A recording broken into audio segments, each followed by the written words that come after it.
flamboyant skeptic James Randi fails to detect fraud in his own home. Or was he part of the fraud?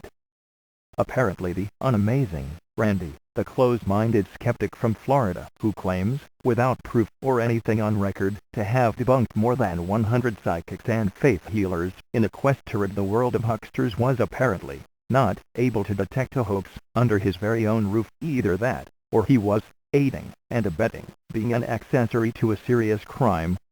We are told that Jose Alvarez, the male companion of Randi, for the last 20 years, has reportedly been charged with stealing a New York man's date of birth and social security number in 1987 to obtain a U.S. passport.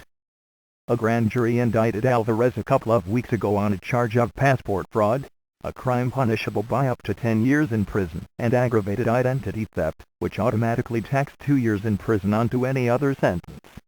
Apparently, Alvarez, or whatever his real name is, entered the United States illegally. He was about 20 and formed a relationship with Randi then aged 62. Now the prosecution has to decide whether or not the unamazing Randi knew anything about it for over 20 years. If he did, they would have discretion whether or not to charge Randi. At the extreme end, that is also a jail sentence. Read more. Amazing Randi companion and artist, Jose Alvarez, facing charges of using a false identity to have day in court. By Kate Bradshaw, Wednesday, September 21, 2011, at 4:13, category, crime. As he sat in court, the man known as Jose Alvarez looked better rested than he did in his mugshot, taken in the groggy early morning nearly 2 weeks ago. Since his arrest, a federal grand jury has indicted Alvarez on charges of false statement in application and use of a passport, and aggravated identity theft. Devoted New Times readers should be familiar with this guy. For more than 2 decades, he's been the partner of James the Amazing Randi, the renowned illusionist/skeptic. In that time, Alvarez made a name for himself as a visual and performance artist. His bond hearing was supposed to be today. His attorney, Susan Mitrovsky, who was clearly under the weather, asked for a postponement. Judge Lorana Snow granted it. "I really need more time with this," Mitrovsky, her voice heavy with laryngitis, later told the New Times, outside the courtroom. "You only get one shot with a bond hearing. We need to adequately prepare, and the courts understand." She said in order to get him out on bond, she has to show he's not a danger or likely to skip town. "My client is neither," she said, proving the first will be easy. "It's the latter that'll be a bit more of a challenge," Mitrovsky said, but she's confident she can pull it off. His friends and supporters will not only sign personal surety bonds, but will put up money and their own property to attest to his character, she said, though she declined to get into specifics on who, what, or how much.